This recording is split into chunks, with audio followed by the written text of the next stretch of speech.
Hi, this is Jedley. Before we start the show, I want to let the authors who listen to the show know all about our Reading with Your Kids Certified Great Read program. This is a wonderful program that we are really, really proud of. We developed this program to acknowledge books that kids and parents will absolutely love to experience together. If our panel of teachers, kids, and parents believe that your book is worthy of 4 or 5 out of 5 stars, it becomes a certified great read. And with that status comes a whole lot of promotional tools that can really help your book stand out from the crowd of books that are published every single month. Now, we don't want you to take our word for it. Listen to some of the really nice things that authors have written about the program. Lauria Orlinsky, who's the author of Being Small Is Not So Bad After All and The Tooth Fairy's Tummy Ache, she wrote that the Certified Great Read program has really given me more credibility as an author when I'm pitching my book to stores, libraries, and even media outlets. Marla Humer is the author of The Big Move. She writes, the Certified Great Read program provides the recognition that independent authors deserve. I have been pleased with the process and enjoyed receiving the professionally animated video announcements Jed and his team created. Using the video and podcast on my social media network has made an increased interest among readers. The Certified Great Read seal of approval shows readers that your book is award-winning and a guaranteed great read. The Certified Great Read program received my stamp of approval. Check it out today. Go to our website, readingwithyourkids.com. Click on the Authors Click Here button at the top of the page and scroll on down to Certified Great Reads. Reading with Your Kids. Hola, niha, konnichiwa, assalamu alaikum, shalom, mahaba, moni moli wanji, namaste, jambo, bienvenidos. Hi, my name is Jedley, and this is the Reading with Your Kids podcast. We're coming to you from the beautiful neighborhood of Reedville in the southwest corner of Boston, Massachusetts. We are so very delighted and so very honored that you are joining us in our mission to help families grow closer through reading. Please be sure to subscribe to the show on the iHeartRadio app, on Amazon Music, Apple Podcasts, Spotify, Ghana, Stitcher Radio, wherever you find your podcast. Our guest today is Marisa Reichardt. She is here today to celebrate her YA novel. It's called A Shot at Normal. Hey, Marisa, how are you? I'm well. How are you? I'm pretty well, considering all the craziness that we're living through. Yeah. It's interesting times. That's for sure. But we're all getting through it, right? We are. Mostly. And yeah. Mostly. How we're getting through it is a topic for another conversation, but I can't wait for you to tell us about A Shot at Normal. Yes. So A Shot at Normal, it's actually a young adult novel. It's about 16-year-old Juniper Jade, who has been homeschooled by her anti-vaxxer parents, and after contracting the measles, fights her parents for the right to be vaccinated. After being exposed to this one disease, she realizes that she wants to be protected against other diseases and protect other people as well by being vaccinated herself. So this was written pre-COVID, and it's kind of wild. Yeah. Now, you're not an expert, but you wrote about parents who are anti-vaxxers, so you must have some kind of insight into the mind of folks who are against vaccines, afraid of vaccines. Can you share a little bit, because we're all dealing with this right now. Mm-hmm. We're hearing this every day in the news, and the government is considering mandates, and schools are, demanding that people be vaccinated in workplaces. And for those of us who have been vaccinated, a lot of us just don't understand why in the world wouldn't you want this? But people have strong reasons for it. Yeah, I mean, the reason the idea came to me in the first place, because I was seeing people that I knew not vaccinating their babies. Mm-hmm. And this is, again, pre-COVID. And I started to wonder, well, what does that look like when those babies are teenagers and are socially left out of things that they maybe want to do? Attend public school where you have to show proof of vaccine to start preschool. I mean, I've had to show proof of vaccine for my daughter from preschool, then kindergarten, then 7th grade, all the way into college now. I think the misconception or something that it seems people want to do is sort of portray anti-vaxxers as this evil that, that we're all against. And I think the thing to understand about it is, a lot of the times these are parents, in Juniper's case, parents that are really coming from a place of wanting to love and protect their children. And so as a parent myself, I could understand that part of where they were coming from. And that's what was interesting to me about writing them, because I love my child. I would do anything to protect her. That's why I had her vaccinated. Mm-hmm. But there's another side of the population that thinks that's not the thing to do to protect your child. So I think just to understand that they are coming from a place of well-meaning, wanting to protect their kids. That's what I think is the most important thing to understand here, and not try not to get so angry about it. Yeah. And that's true, and certainly, and we're going to get back to the book, but I really hope that we, if we're encouraging our friends to get vaccinated, let's do it in a loving and a kind way, where we're showing compassion and understanding. I know myself, Marisa, when my son was, born and getting his first vaccines, and I actually read the warnings that come with it, that, with the teeny weeny print, and you pull it out and it's like a mile long. And I started reading some of the potential side effects, and I was terrified. Mm-hmm. So there's reason for concern. The chances of somebody having an adverse reaction are very slim, 1 in a million, 1 in 2 million, but there are people that have that. And so we have to understand where people are coming from. Juniper's parents sound pretty interesting, even beyond the anti-vaxxer viewpoint. Yeah, they were fun to write. They're ex-hippies, but hippies that grew up in the 80s and 90s and didn't go to the first Woodstock, but went to the second Woodstock. They have a composter in their backyard, and he's a freelance editor that works from home. The dad is, and they teach their kids school in the kitchen. As Juniper says, their mascot is a vacuum cleaner. So they were very interesting to write, and there's actually a lot that's very lovable about them, and that helped to strike a balance between Juniper's the hero of the story, and we're rooting for her to get what she's fighting for. Seeing where her parents are coming from all the time, they have a lot of time on the page, and I really wanted to present that loving, close family unit for exactly the reasons that we were just talking about. Mm-hmm, mm-hmm. Can you really become an ex-hippie? Yeah, that's a good question.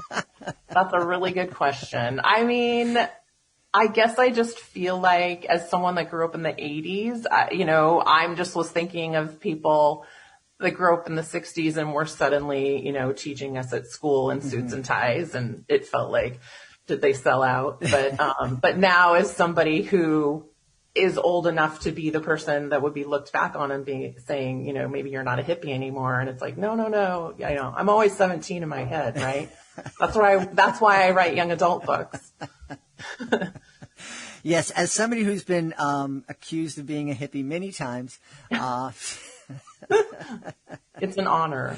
I wear that with pride. I do take it as an honor. I grew up in the 60s, but I have to tell you, sometimes I really don't like seeing, what I wore to high school being sold in a costume shop at Halloween. Yeah. Anytime there's a theme party for the decade that you grew up in, it's a little reminder that you've gotten older. Yeah. Yes, much older. Hey, where did the inspiration for Juniper come from? So like I was saying, it came from seeing friends that were making choices not to vaccinate their kids, and then just sort of spinning out from that, imagining that future. Also, I mean, it's funny, I was working on another book and I was trying to come up with the background of a small side character that barely had much of a part in the book. And I started coming up with this whole elaborate story that she was homeschooled and she was finally like going to public school for the first time in high school. And it was because her parents had been anti-vaxxers and she wanted to be vaccinated. And I was like, Marisa, what are you doing? This is a whole book. This isn't a 5-minute side character. So I think that that's the fun and interesting part of writing, is that it's always happening. The ideas come to you in ways that you could never imagine, whether it's in line at the grocery store or something that somebody is being interviewed on the news has to say, or any conversation that you eavesdrop on, which all writers do a lot.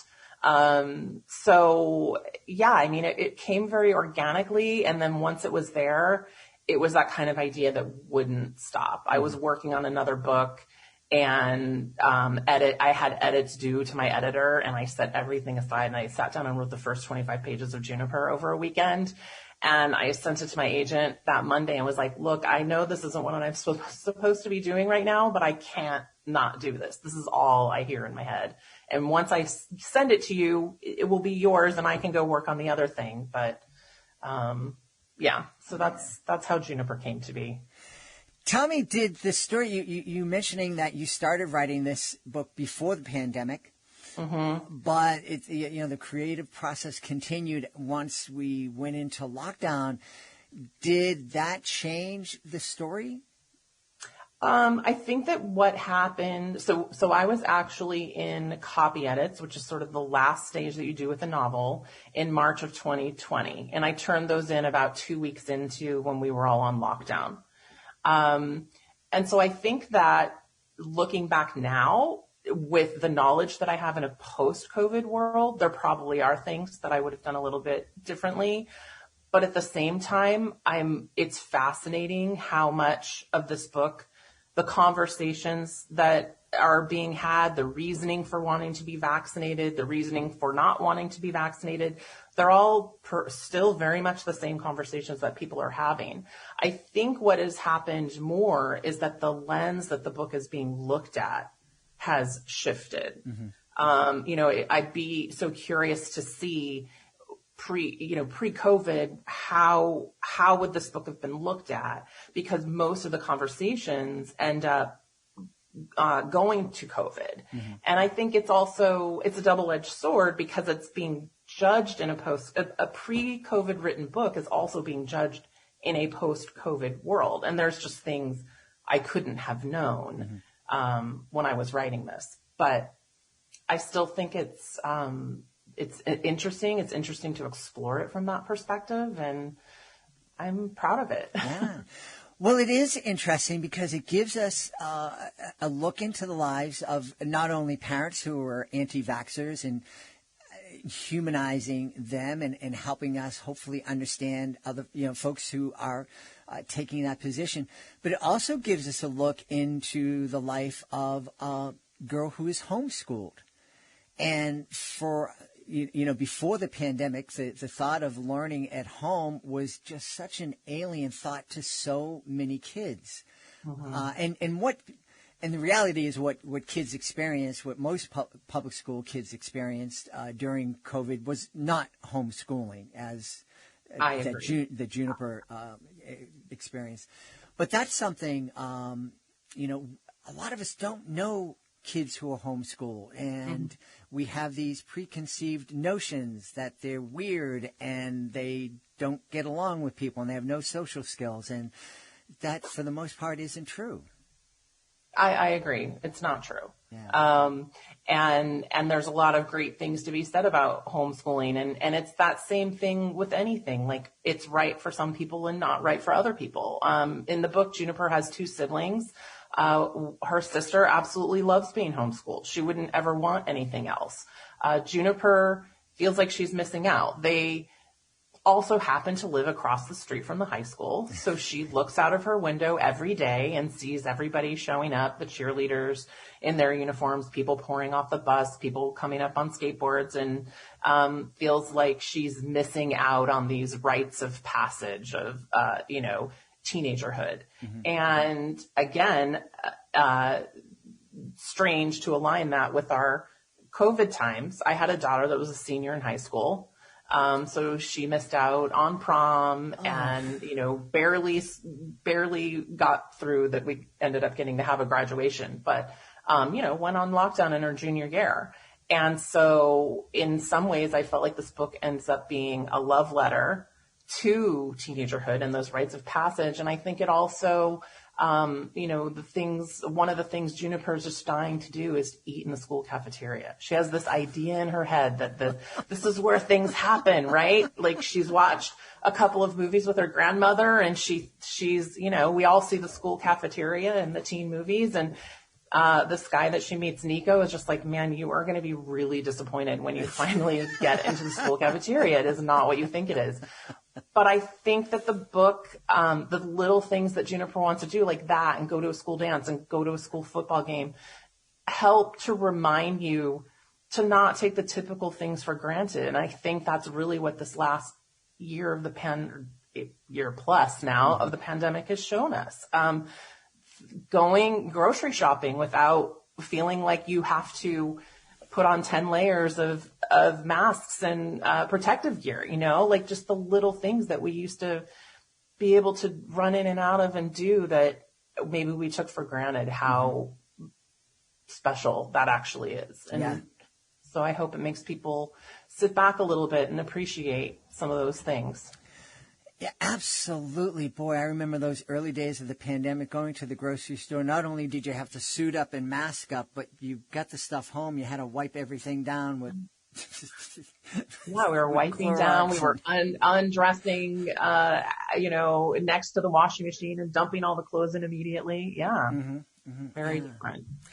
I'm thinking that in addition to talking about the pandemic, this would be a great book for a family to co-read together.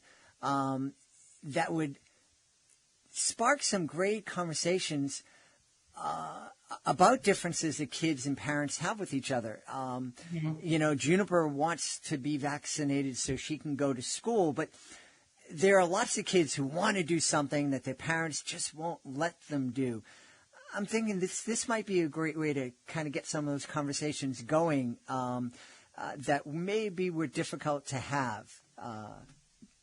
I agree. I think it's a starting off point. I think fundamentally, at the core, the struggles that Juniper's going through are not different than a lot of teenagers who just want something or disagree with their parents.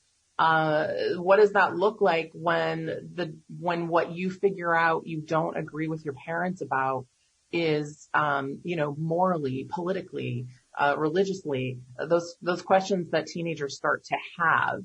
And so if this book can open up conversations like that, where teens can have those kinds of discussions with their parents, I think that's wonderful. I think that's what makes young adult books amazing. I'd love to see more parents reading the same books their kids are reading, because I think they open up tons of opportunities for conversation. That being said, I still very much, think young adult books are for teenagers, and that's important to remember as well. That's the audience we're writing for. Sure, absolutely.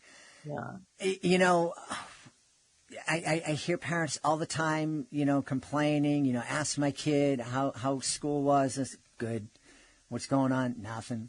They go in their room and they're glued to their device, or, they're locked in their room. And a great way to have those conversations with kids is to allow them to talk about something that's not personal. Yeah. This is my life and it's private and leave me alone. Okay, well, let's talk about Juniper. And inevitably something about them is going to come up in the conversation. Yeah, I agree. I feel like that's where I've had the most interesting conversations with my daughter, is when she comes and tells me about something they talked about in class or something she read, but not when I say, what did you do today? How was that test? How was that, how was your swim meet? Like that wasn't the stuff she wanted to talk to me about. Mm-hmm. Yeah. Mom, leave me alone. Yeah. And if you just wait long enough, this was my husband's philosophy all the time. He's like, he's a lot quieter and mellower than I am. So they would go places and drive together and he'd be like, oh, she just wouldn't stop talking. And I said, well, that's because you weren't talking. And he's like, exactly. You need to wait and let her start the talking. Sometimes it took 30 minutes, but eventually she wanted to fill the quiet space, I guess. Yes, indeed. I have a wonderful niece I spend lots of time with. She's 17, and we have lots of very quiet drives sometimes. Yeah, exactly. And it's okay. I agree with that as well. It's like if that's the safe space for them to be quiet and be able to check out, then I'm always here to offer that. Yeah. Marisa, you were saying that, deep down you're still 17 years old, and that's why you write these YA books. Do you ever find yourself wanting to write for adults, or is this just your comfort zone and this is where you want to be?